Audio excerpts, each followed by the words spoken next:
by Commissioner Gilbert, second by Commissioner Gaskell, that we approve the emergency evacuation of the Wood County Courthouse plan as submitted by our Emergency Management Coordinator, Mr. Selman.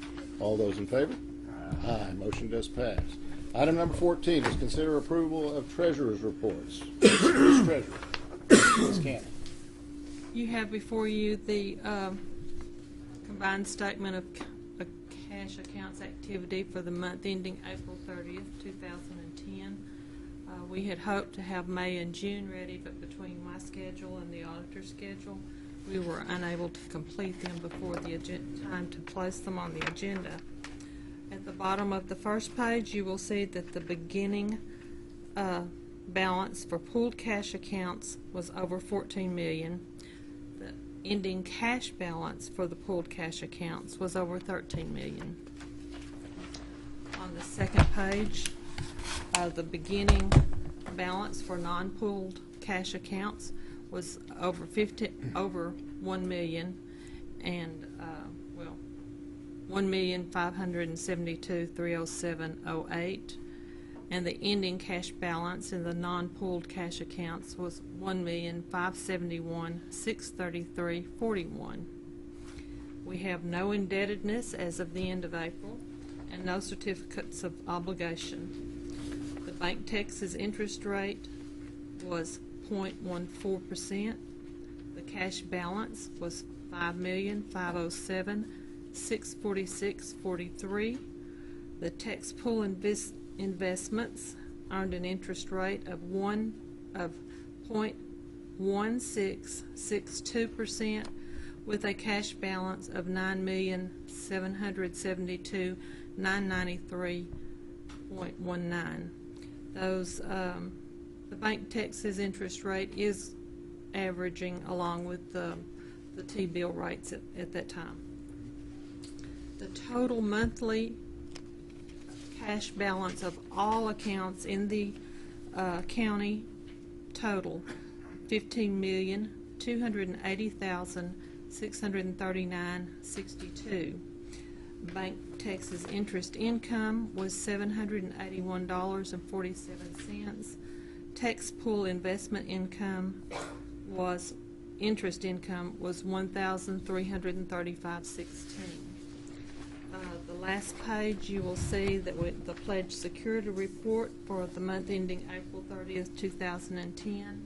The pledged securities were over $8 million.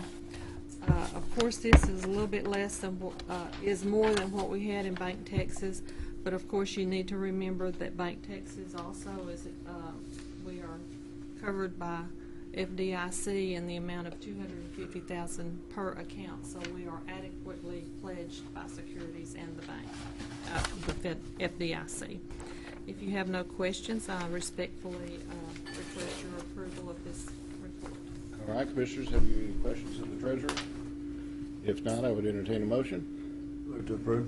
Second. I have a motion by Commissioner Gaskell, seconded by Commissioner Gilbert. We approve the Treasurer's reports for the month ending April 30th, 2010.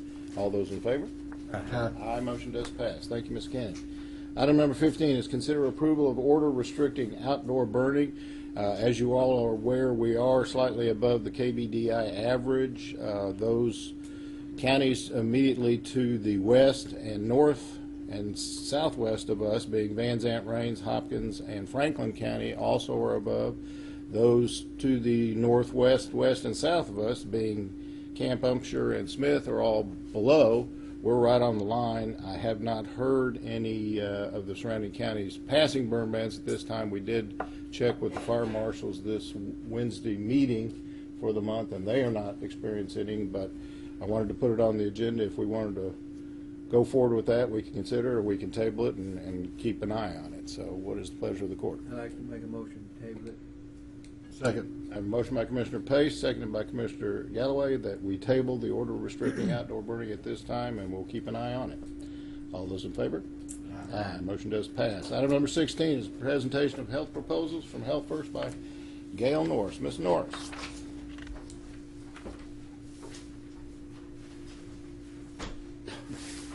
Very much, Judge, You are Commissioners. I do have some items that I want to pass out to you. It's basically what you've seen in the workshop and everything, but just in a little bit different format. So Becky, if you could help me. Got some things to pass out.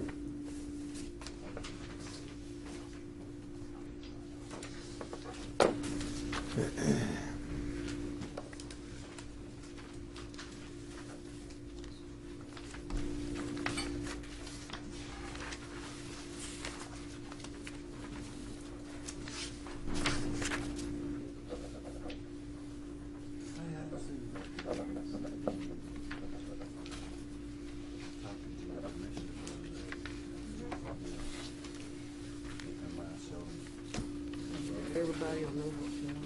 Okay.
All right. First, for the record, I'm Gail Norris with Health First TPA, and we are the TPA that handles your self-funded health insurance, life insurance, and dental insurance. And we are about to take a vote today on adding vision insurance. Let's first look at the spreadsheet with the carriers on it, green and white. You remember when we talked, we had gone out to bid to about 22 different stop-loss carriers. We discussed those, and we decided certainly the best offers were Sun Life and ING. So we prepared a different spreadsheet for you with just those.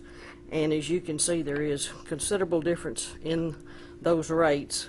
Instead of accepting a 27% from rate increase from Sun Life, we're able to save you 3% overall by going to ING. And if you look at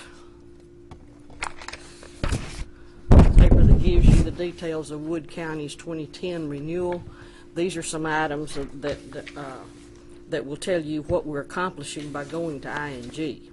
There is going to be a savings of $216,042.00 by changing to ING under the stop loss under the life insurance.